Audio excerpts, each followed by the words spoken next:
Olá, tudo bem? Você, como eu, deve ter ficado muito indignado com o julgamento da chapa Dilma Temer no TSE. Por excesso de provas, eles foram aí absolvidos e Michel Temer não foi cassado pelo Tribunal Superior Eleitoral e não tiveram aí nem Dilma nem Michel Temer os seus direitos políticos aí suspensos, como determina aí a lei eleitoral. E eu fiquei assim pensando o seguinte: os votos dos 3 ministros foram aí vencidos, do ministro relator Hemer Benjamin, da ministra Rosa Weber e do ministro Luiz Fux, que foram aí votos brilhantes, votos técnicos, votos jurídicos. Não foram aí votos políticos, foram votos jurídicos. E eles foram ao encontro do que diz o artigo 23 da Lei Complementar 64 de 1990, alterado pela Lei da Ficha Limpa, a Lei Complementar 135 de 2010. No artigo 23 é bem claro que o tribunal ele formará a sua convicção pela livre apreciação dos fatos públicos e notórios, dos indícios e presunções e prova produzida, atentando para circunstâncias ou fatos, ainda que não indicados ou alegados pelas partes, mas que preservem o interesse público e a lisura eleitoral. Tá certo que no momento em que foi feito o pedido impugnando a chapa Dilma Temer, o PSDB não havia falado sobre as delações de João Santana e Mônica Moura na Operação Lava Jato. Mas assim que essas provas foram produzidas naquele processo,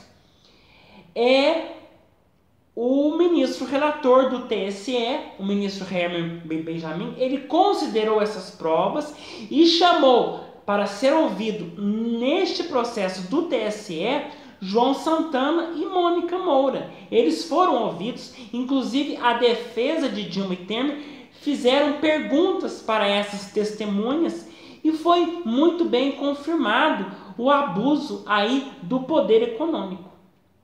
Eu creio que os professores de direito fizeram até essa brincadeira, terão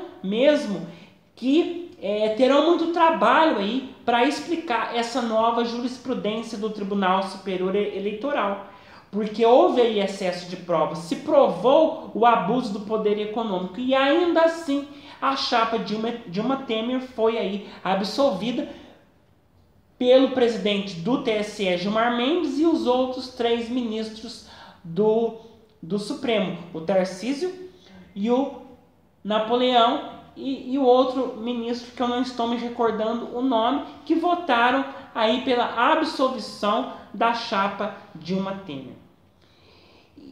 E tanto é que esta prova nova ela poderia ser considerada que o próprio Código de Processo Civil ele preconiza isso.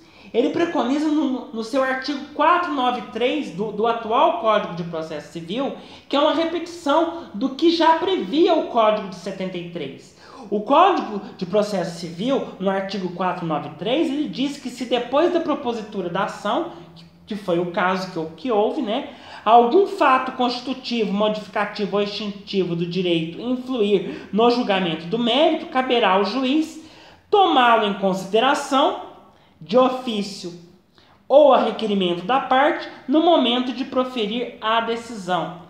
E diz mais o parágrafo único: se constatar de ofício fato novo, o juiz ouvirá as partes sobre ele antes de decidir. Ora, as partes elas tiveram oportunidade de tomar ciência deste fato novo e de contrariar esse fato novo. Houve aí a ampla defesa e o contraditório.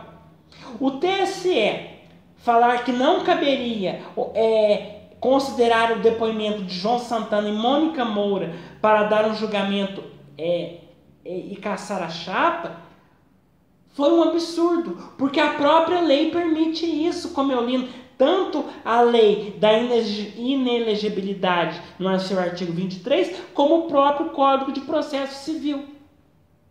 Então, a gente vê que o Tribunal Superior Eleitoral, ao decidir pela absolvição, ele está indo em confronto com o que diz a legislação, está indo inclusive contra a própria lisura eleitoral, porque foi provado que houve aí abuso do poder econômico nessas eleições. E ele não deveria, então, ter absolvido a chapa e ter aí cassado o mandato de Michel Temer e aí suspendido aí os direitos políticos de Dilma e de Michel Temer.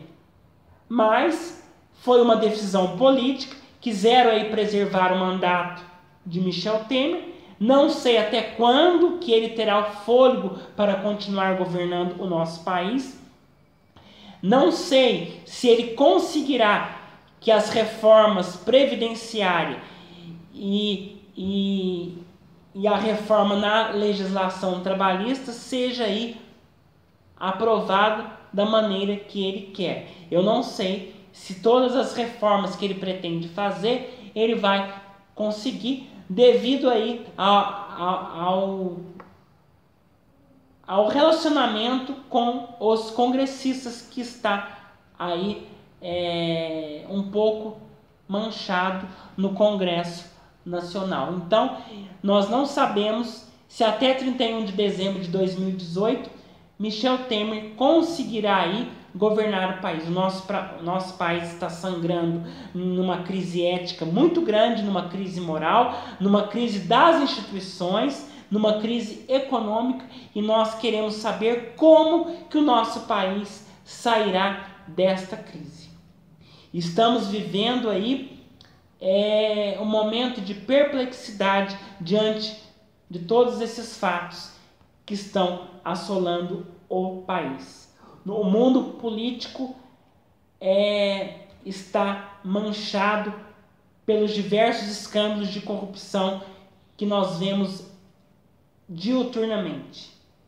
Então, fica aí este comentário ao julgamento do Tribunal Superior Eleitoral, que, ao meu ver, contrariou todo o ordenamento jurídico. Não foi um julgamento técnico-jurídico como nos votos vencidos daqueles 3 ministros, mas foi uma decisão final, uma decisão política para manter Michel Temer na presidência da República. E isso aí foi um absurdo, sinceramente, uma vergonha. Mas fica aí o meu desabafo, o meu comentário sobre esse julgamento. Até o nosso próximo encontro, fiquem com Deus, com mais um comentário jurídico para você, sempre é lógico, articulando a legalidade.